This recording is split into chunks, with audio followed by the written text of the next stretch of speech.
조선 총독부 산하 슈다 소키치라는 인물이 있습니다. 한국의 소위 말하는 주류학계란 사람들의 주장이 국가교과서 보면 이게 뭔가 대응하라고 우리가 동북아 역사재단을 만들어 놨더니 거기에 소속된 사람들이 동북공정에 동조하는 것을 버젓이 올려놓고 있는 겁니다.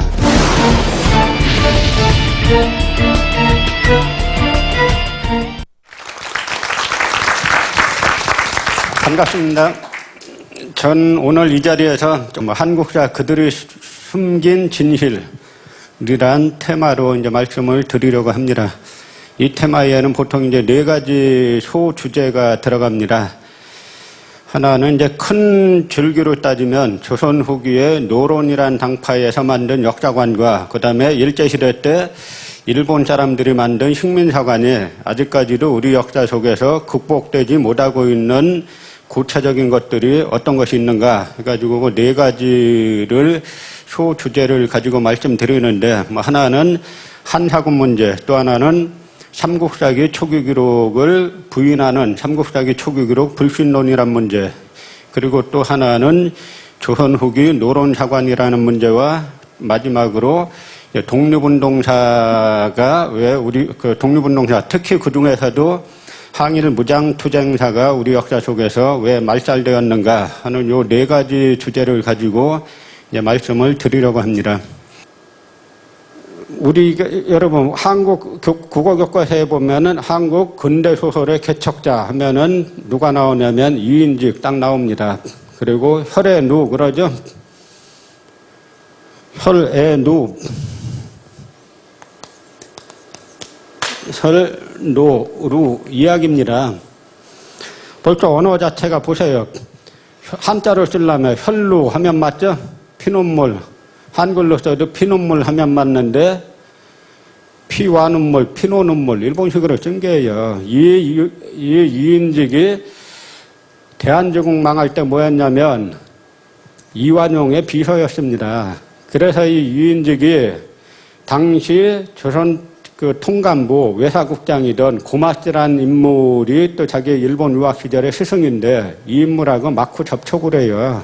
막후 접촉을 해서 일본이 우리나라 멸망시키면은 우리 대우는 어떻게 해줄 거냐 하는 이완용의 뜻을 가지고 밀사로 밤중에 몰래 가서 막후 접촉을 합니다. 이 혈유루라는 우리나라 근대 소설의 효시라는 이 내용이 뭔지 아세요? 청일전쟁 때 청나라 군사가 조선 처녀를 겁탈하려고 하니까 일본군이 구해줬다 이 얘기예요. 근데 이걸 갖다가 해방 이후에도 마치 우리나라 근대 무슨 소설의 효시네, 근대 신문학의 효시네, 창시자네 이런 식으로 가르쳐 왔지 않습니까? 이게 우연이라고 생각하세요? 이 나라 망하고 나서 일본이 76명에 달하는 조선인들에게 자기와 훈장을 주는데 그중에 당파 분석할 수 있는 인물이 64명쯤 됩니다. 그중에 북인이 2명이고 그 소론이 6명쯤 되고 나머지 56명이 전부 다 노론이에요. 집권당인 노론이 나라 팔아먹은 겁니다. 그러다 보니까 이들은 일제시대 때도 세력을 상당 부분 온전할 수 있었습니다. 그런데 이 집단은 워낙 시대착오적인 집단이다 보니까 돈은 많은데 산업자본으로 전환하는 데는 실패를 합니다. 대신에 돈 많으니까 유학들은 많이 갔어요. 근데 그 결과 학문 권력을 상당히 많이 장악하게 되는데 우리가 이인직 같은 사람을 갖다가 아주 선각자인 것처럼 이 가르친 구조, 그 다음에 여러분 아주 옛날 이야기 같지만 이 한사군 들어보셨죠? 한사군 나 초등학교 때부터 배웠습니다. 저도 달달 외웠어요. 한사군이 뭡니까? 우리 민족 최초의 국가라는 고조선을 멸망시키고 거기에 세웠다는 저 식민통치기구 아닙니까? 근데 초등학교 때가 한사군 이름을 달달 외워야 됐습니다. 문제 딱 중요한 문제 2개 나와요. 하나는 뭐냐면 다음 중 한사군이 아닌 것은 하죠. 그러면 낭랑, 임둔, 진본, 현도 중에 하나 빼고 부여를 넣든지 뭐 넣으면은 딱 그렇게 맞춰야 됩니다. 또 하나는 다음 중 한사군의 중심지인 낭랑군의 위치는 하면은 평양, 어디 만주, 뭐 해주 뭐 이렇게 써놓으면 어디라고 해야 돼요? 평양 딱 써놔야 정답이 되는 거죠. 우리가 한번 이 부분을 생각해 볼 필요가 있습니다. 서로 한사군에 평양을 중심으로 한 한반도 북부에 있다라고 칩시다. 그거를 초등학생들에게 가르쳐야 됩니까? 그걸 지금 버전으로 바꾸면 조선총독 이름 외우게 하는 거하고 틀릴 바 하나도 없는 거예요. 그런데 더 큰 문제는 이 한사군이 한반도 북부에 있었다라는 이 논리가 당시의 1차 사료에 비춰보면 맞느냐 하는 이걸 검증해야 되는 겁니다. 이게 언제부터 그렇게 인식됐느냐.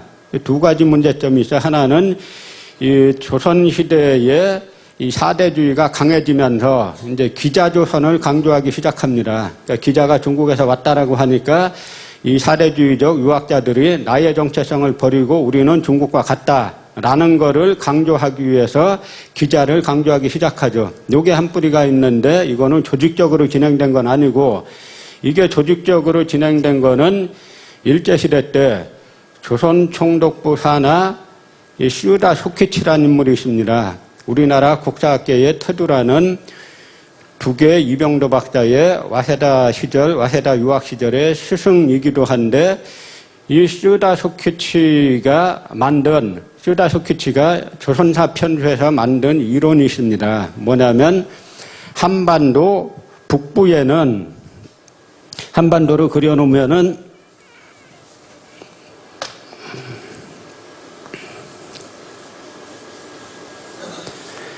한반도 북부에는 한사군이 있고 한반도 남부에는 임나일본부가 있다. 이 이야기입니다. 그러니까 한국사는 위로나 아래로나 전부 다 식민지로 시작했다. 그러니까 지금 일본의 식민지가 된 게 전혀 이상한 게 아니다. 이 논리죠. 그러면서 이 한사군을 갖다가 다 이 한반도 내에 묶어놨습니다. 그런데 이렇게 이 쓰다 소키치라는 사람이 주장한 게 약 지금으로부터 약간 90년, 100년 이쯤 됐죠. 근데 실제로 한사군이 설치된 건 BC 108년이에요. 서기전 108년. 그러면 쓰다 소키치 말이 맞는지 틀리는지를 조사해 보려면 어떻게 됩니까? 그 당시에 한사군이 설치됐을 당시나 그때와 아주 가까운 시기에 편찬된 역사서들은 한사군의 위치를 어디라고 써놓느냐 한번 조사해봐야 되죠. 자세한 이야기는 제가 한국사 그들이 숨긴 진실에 자세히 써놨으니까 그걸 보시도록 하고 몇 가지 논리만 단순하게 말씀드리면 예를 들어서 낭랑군이다 무슨 군이다 하는 그 아래에 여러 속현들이 있습니다. 낭랑군이 지금으로 치면 도 단위고 그 아래 현은 군 단위죠. 25개의 속현이 있는데 그 속현에 대해서 위치를 쓰면 전부 다 뭐라고 쓰냐면 요동에 있다. 무슨 년 요동에 있다. 무슨 년 요동에 있다. 전부 다 요동에 있다예요. 언제부터 요동이 한반도 내에 들어왔습니까? 당시 사기가 됐던 한서가 됐던 후한서가 됐던 삼국지가 됐던 고대 중국 사서로 보면 한반도 위치는 전부 다 요동이라고 돼 있어요. 근데 요동이 언제부터 한반도 내로 들어와 가지고 그 한반도 내로 끌어들였는데 아까 제가 말씀드린 석주 이상용이란 분이 만주에 망명해가지고 역사에 대한 자기 생각을 써놓은 거 있습니다. 거기 보면은 한사군은 만주에 있다. 그렇게 돼 있어요. 단재 신초 선생도 그렇게 주장했고, 그러니까 일제시대 때 두 주장이 있습니다. 하나는 한사군은 만주 서쪽에 있었다라고 주장한 뭐 단재 신채호, 백안박은식, 석주 이상용, 그 다음에 아까 유해영 육형제 중에 유일하게 살아 돌아온 성제 이시영, 이런 분들은 그렇게 주장합니다. 일제시대 때 조선총독부 사나 조선사 편수의 출신들은 다 한사군은 한반도 내에 있었다, 이렇게 주장하고 있죠. 그런데 중국에서 얼마 전에 뭘 발표했냐면 만리장성이 압록강까지 이어졌다, 이렇게 발표했죠. 조금 더 있으면 황해도까지 내려옵니다. 내려오게 돼 있어요. 지금 한국의 소위 말하는 주류학계란 사람들의 주장이 만리장성은 황해도 수안까지 걸쳐 있었다라고 주장하는 거예요. 지금 중국에서 지금 발행하고 있는 이 공식 지도집 보면 황해도 수안까지 끌어다 놨어요. 근데 지금 그렇게 발표하면 우리가 또 격렬하게 반발하고 또 역사전쟁이 또 벌어질 것 같으니까 일단 압록강까지만 끌고 온 겁니다. 저 중국 사람들 다 플랜이 있는 거예요. 그런데 우리나라에서 여기에 맞서라고 만든 기관이 고구려 연구재단이고 그 후신인 동북아 역사재단입니다. 여러분 오늘 집에 가셔가지고 동북아 역사재단 가서 그 누리집 홈페이지 한번 들어가 보세요. 거기 가보시면 올바른 역사란 항목이 있어요. 거기에 한중관계란 항목이 있는데 거기 들어가 보면 한사군은 한반도에 있었다, 낙랑군은 평양에 있었다, 이게 버젓이 써놓고 있습니다. 여기서 제가 문제 제기하는 거는 물론 그것이 학자 개인의 소신이면 그렇게 연구할 수 있죠. 그러나 그런 사람들은 동북아 역사재단 같은 데서 근무하면 안 되는 거죠. 동북아 역사재단은 바로 중국의 동북공정이라는 역사 침략에 맞서라고 연간 수백억씩 예산을 지원하는 그 국가기관 아닙니까? 그러면 거기에 속한 사람들은 일제식민사학자들이 주장했던 한사군은 한반도 내에 있었다라는 주장과 원래 독립운동가들이 주장했던 한사군은 만주에 걸쳐 있었다라는 두 가지 주장이 있으면 어느 쪽을 택해가지고 그 서술을 해야 됩니까? 제가 왜 한국사 그들이 숨긴 진실이라고 하는 책 제목을 줬는지 이해가 좀 가시죠? 이 문제가 간단한 게 아닌 게 중국에서 결국 주장하는 건 동북공정에서 주장하는 건 뭐냐면 한강 이북은 중국사의 역사 영토였다라는 겁니다. 그 근거가 바로 한사군이에요. 근데 그걸 갖다가 거기에 대응하라고 우리가 동북아 역사재단을 만들어 놨더니 거기에 소속된 사람들이 올바른 역사입니다. 그것도. 그렇게 써놓은 항목이 올바른 역사예요. 그러니 이게 우리가 지금 해방된 지 몇 년 됐습니까? 지금 올해로서. 이렇게 64년이 됐음에도 불구하고 몸은 해방됐지만 정신은 전혀 해방이 안 된 거예요. 이 역사관에 관한 한 일제시대 그대로인 겁니다. 또 하나가 이 일제식민사관을 그대로 이은 주류사학계가 갖고 있는 논리 중에 또 하나가 삼국사기 초기기록 불신론이에요. 삼국사기 초기기록은 다 가짜다라는 겁니다. 여러분 교과서에 뭐라고 써놓은지 아세요? 여러분 우리 교과서 볼 때 국사교과서 보면 이게 뭔가 좀 한번 제가 가끔 묻습니다. 여러분 그 대한민국 국사교과서를 읽고서 내가 이 한국인으로 태어난 거에 대한 자부심을 한번 느껴봤다든지 아니면 나의 정체성을 한번 뚜렷이 해봤다든지 나의 역사관을 한번 다시 세워봤다든지 여러분 역사관이 뭡니까? 어린 시절부터 역사책으로 교육을 해야 되는 거예요.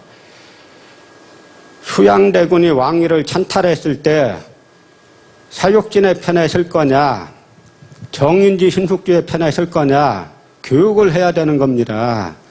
현실적인 이득을 찾아서 정인지 신숙주 편에 설 수도 있어요. 그러나 그 길을 택하면 많은 부귀영화가 따르지만 그것이 인간이 진정으로 걸어야 될 길이냐 이 고민을 역사교육을 통해서 사례를 통해서 해줘야 되는 겁니다. 그런데 지금 우리 국사교과서에 그런 가치 판단이 하나라도 들어있습니까? 오히려 이런 학원을 가진 사람들이 쓰다 보니까 항의를 많이 받았죠. 그러니까 반대되는 이야기를 조금 써줍니다. 그러니까 이건 외울 수밖에 없게 돼 있어요. 역사서라는 거는 일관된 학원에 의해서 쭉 서술돼야 되는데 만약에 제가 국사교과서를 서술한다. 그거 가지고 학생들이 배운다면 학생들이 역사 너무 좋아할 겁니다. 그래서 스스로 책 찾아보고 막 이렇게 될 거예요. 근데 지금은 일단 골치 아프지 않습니까? 그렇게 된 근본 뿌리가 아직까지도 우리가 해방이 됐으면은 인적 청산을 위한 반민특위만 중요한 게 아닙니다. 어떻게 보면 그것보다 더 중요한 것이 일본이 우리의 역사관을 마비시키기 위해서 만든 이런 식민사관을 한번 무엇이 있나 종합적으로 재검토를 한번 했어야 되는 겁니다. 해가지고 일제식민사관이라고 100% 다 틀린 건 아니죠. 일부분 맞는 거는 계승하고 나머지는 다 배척하는 과정을 거쳤어야 되는데 그런 과정을 한 번도 안 거친 채 지금까지 온 결과 동북아 역사재단 홈페이지에서 올바른 역사란 항목으로 동북공정에 동조하는 글을 버젓이 올려놓고 있는 겁니다. 삼국사기 초기기록 불신론. 이건 뭐냐면 삼국사기 초기기록이 다 가짜라 이 얘기예요. 김부식이 다 창작했다 이겁니다. 네, 여러분 삼국사기 한번 읽어보세요. 어떻게 되어 있습니까? 사실상 편년체죠. 어느 왕 몇 년에 무슨 일이 있었고 어느 왕 몇 년에 무슨 일이 있었고 그걸 갖다 김부식이라는 사람이 어느 왕 몇 년에 무슨 일이 있었고 그 수십 명의 왕의 사적을 다 조작한다. 이게 말이 됩니까? 그런데 이 삼국사기 초기기록 불신론은 한국 고대사학계의 정설입니다. 여기에 딴 이야기하면은 하기밖에 어려워요. 근데 1970년대에 공주에서 우연히 왕릉이 하나 발견됐죠. 이게 무슨 왕릉입니까? 무령왕릉이죠. 그 왕릉에서 나온 거 하나 가지고 공주 국립박물관을 세운 거예요. 그런데 그 무덤이 무령왕 것이다라는 거 어떻게 알았느냐? 거기에 지석이 나왔습니다. 그 지석을 삼국사기하고 대조해 보니까 무령왕인데 그 지석을 조사해 봤더니 그 지석에 그 무령왕의 세상 떠난 해가 532년 5월 7일 이렇게 되어 있습니다. 삼국사기 조사해 보니까 532년 5월 똑같아요. 그러니까 삼국사기 초기 기록이 조작됐다. 이건 일고의 가치도 없는 것임에도 불구하고 아직까지도 정설입니다. 근데 이거는 또 누가 만들었느냐? 이것도 아까 말씀드린 두개 이병도 박사의 스승인 스다 소키치가 만든 겁니다. 왜 만들었느냐? 이 스다 소키치가 일본서기나 고사기 같은 일본 책을 보면은 이 임나일본부가 많이 나옵니다. 그런데 이 임나일본부를 입증하기 위해서 삼국사기를 보니까 임나일본부가 한자도 안 나올 뿐더러 삼국사기는 보면은 이 신라나 백제가 상당히 강력한 고대 국가였다 이렇게 나오죠. 그러니까 양론의 모순이 생긴 겁니다. 삼국사기가 그리고 있는 한국 고대 이 한국의 모습과 일본 서기가 그리고 있는 이 모습이 틀려요. 그러면 어떤 문제가 있냐면 그다음에 여기 현해탄이 있고 일본이 있죠. 이 현해탄 백길은 상당히 험한 백길입니다. 그래서 이 현해탄 백길은 가을부터 봄까지는 배가 못 다녀요. 그러면 이 임나일본부는 예나 지금이나 식민지라는 곳은 정치적 긴장이 대단히 높은 곳이죠. 언제 민족해방운동이 일어날지 모르는 곳입니다. 그러니까 가을에 민족해방운동이 일어나면 어떻게 됩니까? 봄까지는 자력으로 버텨야 된다 하는 이야기예요. 버티기 대단히 어렵겠죠. 그러니까 스다 소키치가 구상한 게 삼국사기 초기 기록을 가짜로 몰자 해가지고 자기 자신이 스다 소키치가 최초로 삼국사기 초기 기록은 다 조작됐다. 김부식이 조작한 것이다. 라고 만든 겁니다. 근데 여러분 우리 국사교과서에 한때 신채호가 김부식 비판한 내용이 실렸었죠. 아주 교묘한 겁니다. 이거 싫은 거는. 신초가 주장한 건 뭐냐면, 그 일본이 식민사학자들은 삼국사기는 예를 들어서 백제사나 신라사는 이 백제는 4세기에 건국됐고 신라는 5세기에 건국됐다. 이 이야기예요. 일본 식민사학자들이 주장한 건. 그러니까 김부식이 삼국사기에서 주장하는 신라나 백제의 건국연대는 다 BC 1세기 아닙니까? 근데 그게 아니라 AD 4세기나 5세기 때 건국됐고 그 이전까지는 다 김부식이 창작했다라는 것이 일본 사람들의 주장인데, 이 단제 신초는 무엇을 주장한 거냐면 고구려의 건국연대에 관하여란. 그래서 이 고구려의 건국연대가, 고구려가 700년 갔죠? 근데 실제로는 고구려의 건국연대가 900년이 갈 수 있었다. 이 이야기입니다.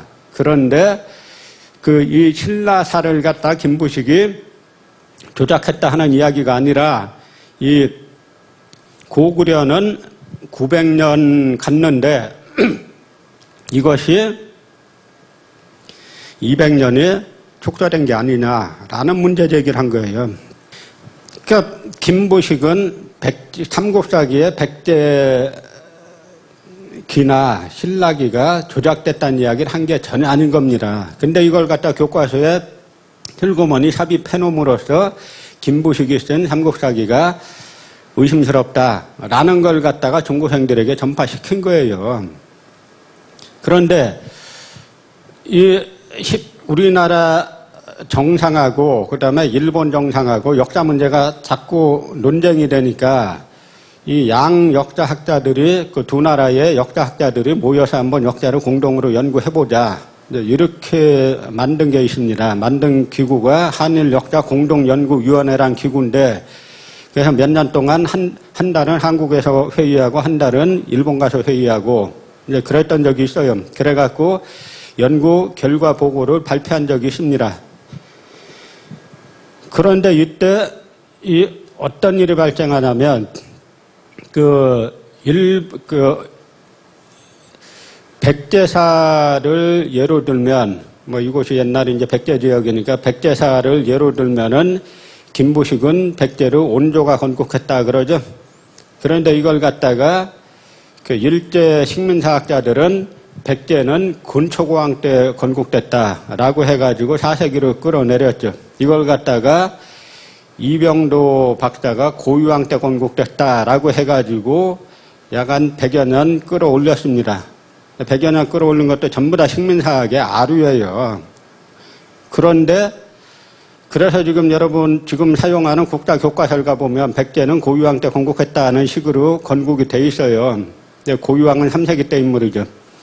그런데 한일역사 공동연구위원회란 걸 만들었는데 그 한국숙 학자가 참여해가지고 쓴 공동연구조사 발표 보고서 중에 뭐가 있냐면, 백제가 고유왕 때 건국됐다라고 하는 것은 후세 사람들이 고유왕을 높이기 위해서 조작한 것이다. 그렇게 써놨어요.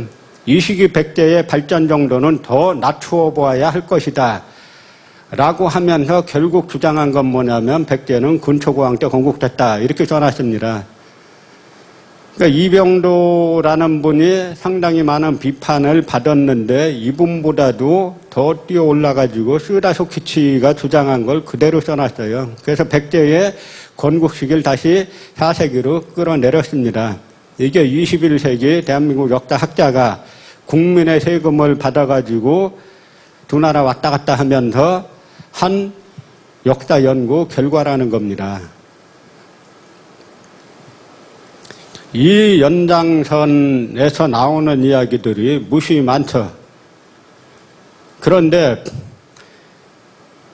이 국가가 언제 건국했느냐, 이 부분은 문헌사료와 그 다음에 고고학적 유물 가지고 판별을 하는 겁니다. 그럼 고고학적 유물로 국가의 그 설립 근거를 찾게 되면 몇 가지가 나오죠. 왕성이 축조되었느냐, 또는 철제 무기가 등장하느냐, 또는 이 유적을 분포해 보면은 이 계급 분화가 일어나느냐 하는 몇 가지 등등이 있는데, 이 사람들이 2005년도에 한일역사 공동연구위원회 발표를 하면서 서울의 풍납토성을 갖다가 3세기 후반에 만들어졌다고 써놨어요. 근데 풍납토성은 이미 2000년도에 국립문화재연구소에서 시료 10개 이상을 갖다가 방사성 동위원소 측정을 했습니다. 방사성 동위원소 측정해서 서너 개만 이게 시료 측정을 해도 결과가 일치하면은 맞는 걸로 치는데 10개 이상을 했어요. 거기에 이미 BC 1, 2세기 무렵에 만들어지기 시작했다라는 결과가 나왔습니다. 안 믿겠다는 게 불리하니까 암만 과학적 데이터 제시해도 안 믿겠다. 백제는 그때 건국 안 됐다. 또 보면은 저 경주의 여러 유적들에서는 그러니까 한강 유역에 철제 무기가 많이 나오고 낙동강 유역에도 철제 무기가 많이 나옵니다. 그리고 이 경주 유역에는 계급분화 흔적이 유적 조사를 해보면 많이 나와요. 그럼 우리는 삼국사기라는 역사 기록이 있고 문헌 기록이 있고 그 다음에 이 철제 유물이다, 풍납토성이다, 뭐 하는 여러 유적들이 있습니다. 고고학 유물이 있어요. 그럼 우리는 이 신라와 백제가 BC 1세기 건국했다라고 써주면 우리 입장에서 잘못된 게 하나라도 있습니까? 해외 가서 주장하는데 반박할 사람 아무도 없어요. 이야기는 뭐냐? 우리가 아까 제가 말씀드린 대로 해방 이후에 이 잘못된 식민사관을 전혀 한번 검토하지도 않고 지금 온 결과 조선총독부 산하 조선사 편수의 논리가 지금까지 그대로 관찰되고 있는 겁니다. 여러분이 지금 받아왔던 역사교육은 조선사 편수의 걸 그대로 받은 거예요. 국립중앙박물관에 가보면 원삼국실이라는 게 있습니다. 원삼국실. 여러분 보셨어요? 원삼국실, 삼국실이면 삼국실이고 아니면 아닌지 원삼국실은 뭐냐? 이게 AD 3세기 때까지의 유물을 갖다 놓는 겁니다. 예를 들어서 저 부여에서 철제 유물이 하나 나왔다. 그럼 뭐라고 하면 됩니까? 백제 거 하면 간단하죠? 저 경주나 울산에서 AD 1세기 때 또 유물이 나왔어요. 뭐라고 하면 돼요? 신라 거 하면 간단하죠? 근데 이 시기 백제 신라 없었다는 거예요. 있어봐야 조그만 동네 국가였다는 겁니다.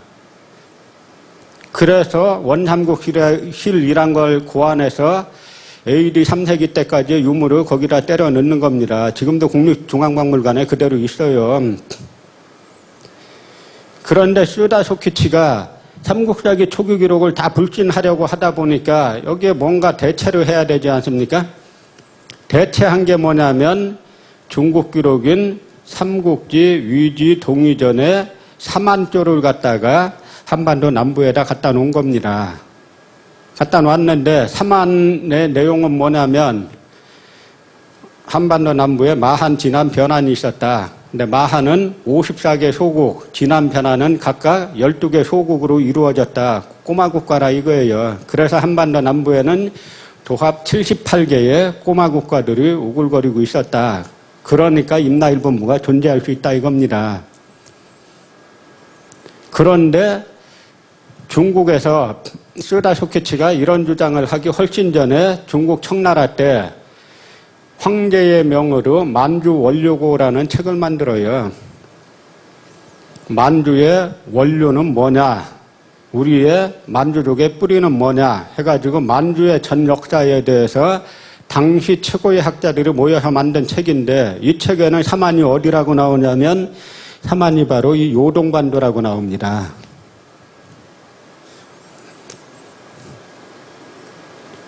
그런데 우리는 항상 역사 취사 선택할 때 우리에게 가장 불리한 거를 취사 선택해요. 이 소위 말하는 이쪽 이제 주류사계라고 하는 분들이 이 한반도 여기에 한반도 북부에 한사군이 있었다라고 내세우는 주장 중에 하나가 그쪽에서 중국계 유물이 많이 나오지 않느냐 뭐 이런 주장을 합니다.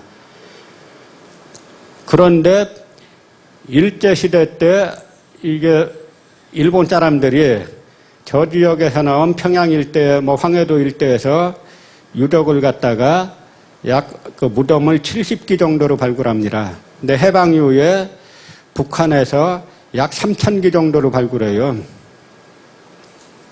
그러면 북한의 정치체제가 좋고 나쁘고는 둘째 치더라도 북한에서 3,000개 이상의 무덤을 발굴해가지고 연구보고서를 내지 않습니까? 그러면 거기에 대해서는 그 정치체제하고는 별개로 그 연구보고서에 대해서는 우리가 진지하게 검토를 해야죠. 근데 한 예로 이 중국 한나라 한사군의 무덤이다라는 것 중에 나무광 무덤이라는 게 있어요. 목광묘. 여기에 대해서 북한에서는 뭐라고 했냐면 이게 BC 3세기 때부터 만들어져서 BC 1세기 때 없어진 무덤이다. 한사군은 BC 108년에 설치됐다 그랬죠? 한사군이 설치되기 수백 년 전에 시작해가지고 한사군이 설치될 무렵에 없어진 무덤이라는 거예요. 그러면 북한에서 이렇게 주장했으면 여기에 대해서 반박하려면 나름대로 근거를 제시해야죠. 아무 근거 제시 안 하고 무조건 못 믿겠다 이거밖에 없습니다. 북한 주장은 다 틀렸다. 일본 주장, 일제식민사학 주장이 무조건 맞다.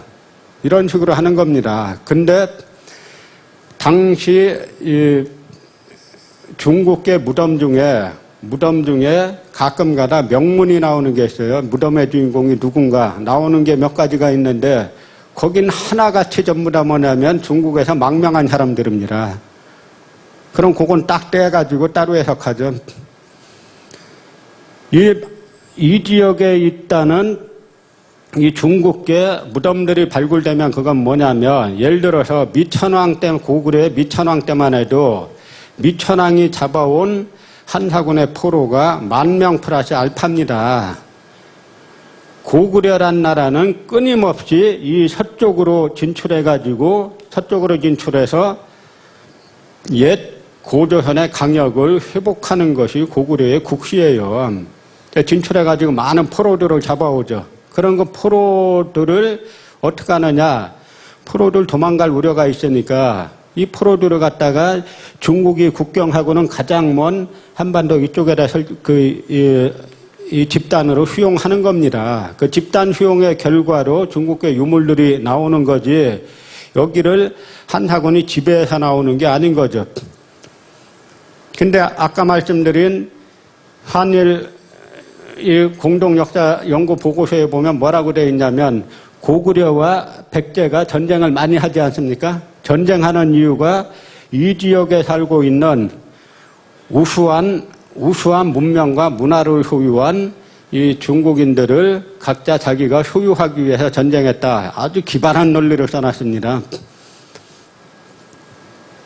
그러면 이 아주 우수한 문명을 지닌 이쪽 사람들이 문명은 우수한데 아주 군사력은 미약해서 그냥 고구려와 백제가 서로 그 자신들을 갖다가 내 거다라고 싸우도록 방치했다는 이야기인지 논리가 기본 초등학생이 봐도 안 맞을 논리들을 갖다가 자꾸 써놓는 거예요. 그러면서 이야기가 뭐냐면 이 지역은 고구려 지역 아닙니까? 그럼 이 지역의 그 우수한 문명 문화를 가진 사람들을 차지하기 위해서 전쟁을 했으면 이 지역이 다 고구려 땅이니까 백제가 쳐들어가야죠. 근데 기록 보면 전부 다 고구려가 공격하는 겁니다. 고구려가 이 사람들을 보호하기 위해서 전쟁했다는 거예요. 실제 그렇다면 보다 간단한 방법은 뭡니까? 전쟁 한번 하려면 돈 엄청 들죠? 이 사람들 이주시키면 간단한데 국경지역에 갖다 놓고 이 사람들을 보호하기 위해서 막대한 군사비를 들여갖고 전쟁했다. 이게 초등학생도 할 수 없는 논리들이죠. 이런 논리들을 버젓이 써놓고 앞으로 국사교과서 개정될 때 이거 반영해야 된다. 이렇게 써놓는 겁니다. 이렇게 하다 보니까 해방 이후에 일본 사람들이 만들어 놓은 이 역사관 이걸 갖다가 한 번도 정리를 못한 상태로 해방과 동시에 냉전이 분단이 되고 냉전 체제가 되지 않습니까? 좌파 계열의 역사학자들은 월북합니다. 남아있던 민족주의 역사학자들은 6.25 때 납북이 돼요. 공백기가 됩니다. 남아있는 거는 이 식민사학자들이 남아있어요. 이들이 자리를 다 차지해가지고 현재 한국 그쪽 사학계에 이제 뿌리가 되는데 그러다 보니까 독립운동사를 연구를 못하게 해요. 저도 처음에 역사학과 들어갔더니 현대사는 연구하면 안 된다 이겁니다. 왜 안 되냐 하니까 객관성을 확보할 수 없기 때문에 안 된다. 그 당시에는 제가 아까 이에이스카 책 읽었을 때 뭐 그런가 보다 했듯이 그 당시에 갓 들어간 뭐 학부학생이 대단한 논리가 있겠습니까? 그 말도 얼핏 보면 그럴듯하지 않습니까? 현대사는 객관성을 확보하기가 어렵다. 그래서 실제로 여러분들이 가고 싶어하는 또는 자녀들을 그렇게 보내고 싶어하는 어느 대학의 국사학과에서는 독립운동사 연구하면 일체 학위가 안 나왔어요. 연구 자체를 못하게 했습니다. 그 결과 그 당시만 하더라도 많은 독립운동가들이 생존해 있었습니다. 이 금기가 깨진 게 80년대예요. 80년대 가니까 생존 독립운동가들 다 돌아가셨어요. 이제는 뭐 청취하려 그래봐야 그분들의 걸 청취하려 그래봐야 청취할 사람이 없습니다. 국자교과서에 항일 무쟁투쟁사 안 나오는 거 아니죠. 일부 나오죠. 그 원칙이 있어요. 무슨 원칙이 있느냐. 아주 대단히 유명한 사건, 다 알려진 사건을 써준다. 교과서에 뭐 나옵니까?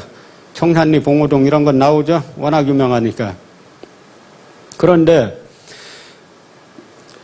독립운동사를 서술하는 원칙은 전 세계 어느 나라나 원칙이 있습니다. 가장 먼저 우선해서 쓰는 게 뭐냐? 무장투쟁사를 쓰는 거예요. 그 다음에 동포여 각성하라라고 한 애국계몽 계열을 써주는 겁니다. 근데 우리나라는 전부 다 애국계몽 계열만 써주었죠. 그러다 보니까 새로 교과서가 개정됐는데 예전에는 이 만주 지역에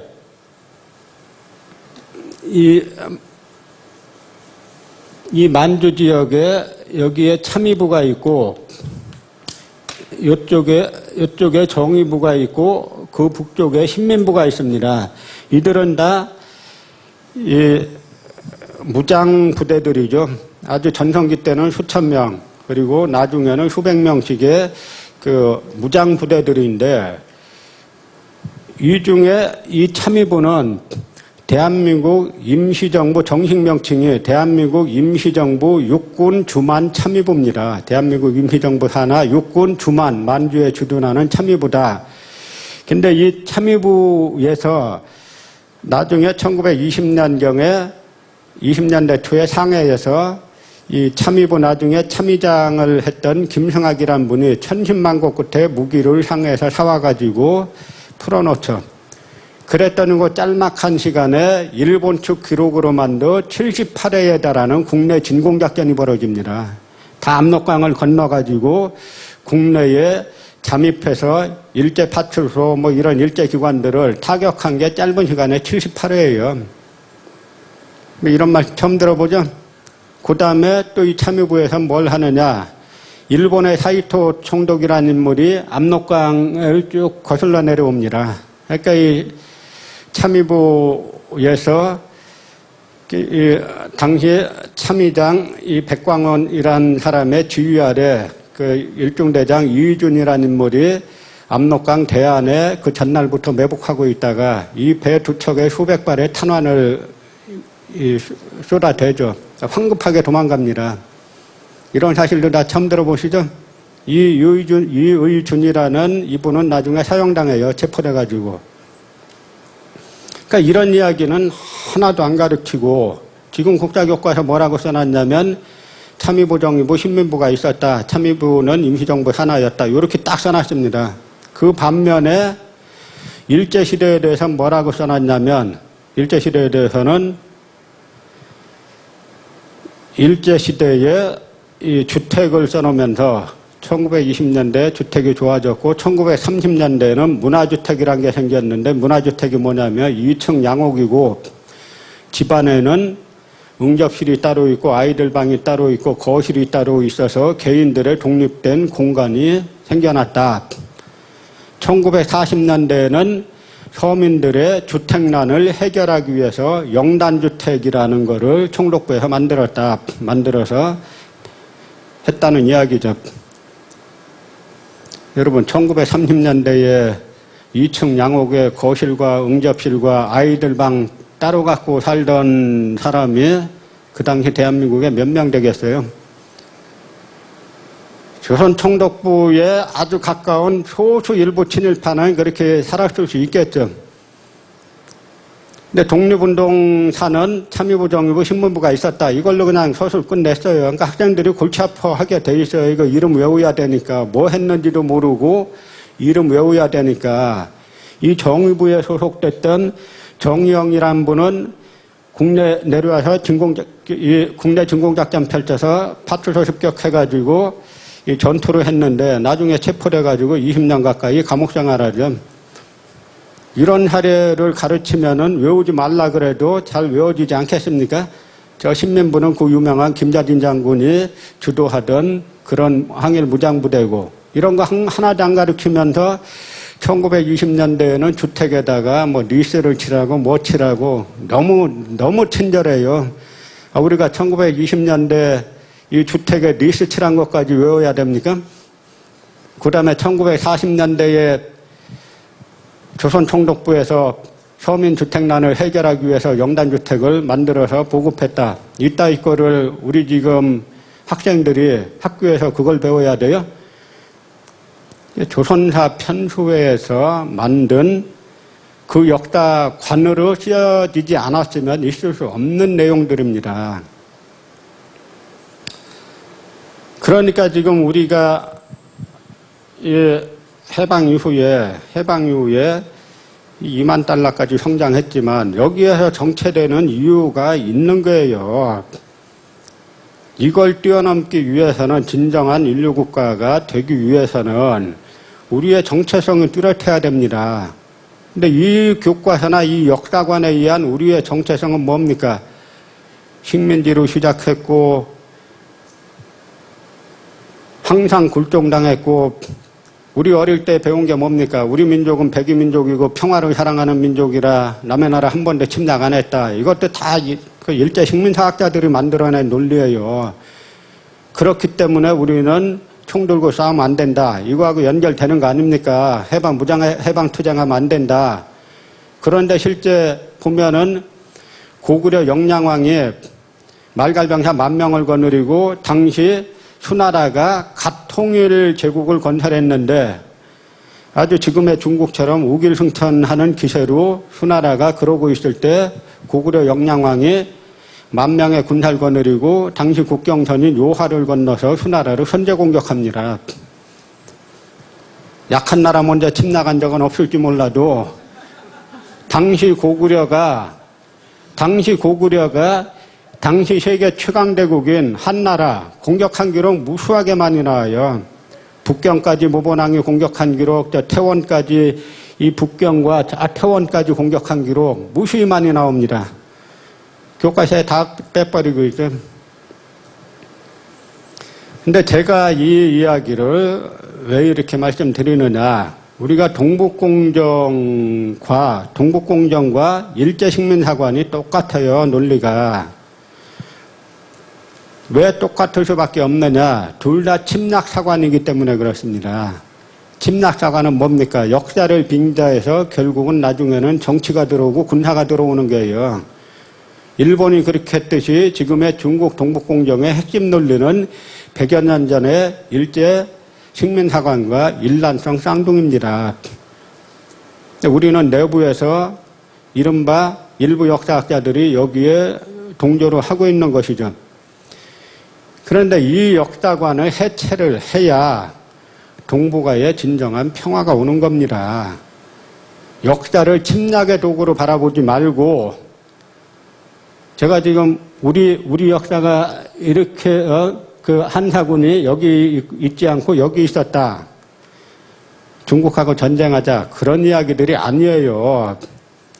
이 역사를 과거 일제 식민사학자들이 사용했듯이 침략의 도구로 바라보지 말아라.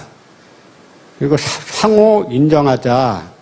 상호 평등하다는 걸 인정하자. 그 호의 평화를 지키자. 그래서 일본이 진정한 아시아의 지도국가가 못 되는 이유는 이제 역사관에 항상 문제가 있지 않습니까? 중국도 아시아의 지도자가 되기 어려운 이유가 이제 침략적인 역사관을 갖고 있지 않습니까? 이 양쪽을 해체해야 동북아에 진정한 평화가 온다. 그러기 위해서는 일본도 하기 힘들고 중국도 하기 힘든 일입니다. 근데 일본에서는 오히려 우리가 극우 세력들만 자꾸 눈에 띄니까 그렇지, 일본은 과거에 그 전쟁에서 많은 반성을 하는 풀뿌리 사람이나 조직들이 상당히 많이 있습니다. 그쪽과는 우리가 연대를 할 수가 있게 돼 있어요. 그런 형태로 해서 이제 역사관을 바로잡은 역사관으로 우리의 2세들을 교육시키고, 그래서 우리의 주체성을 분명히 하면서 우리의 역사관을 통한 바른 철학을 갖고, 그래서 서로가 서로를 인정하는 세계인의 일환이 될 때, 그런 역사관으로 우리나라가 거듭날 때 대한민국이 진정한 인류국가가 될 수 있는 겁니다. 동의하세요? 네, 좋습니다.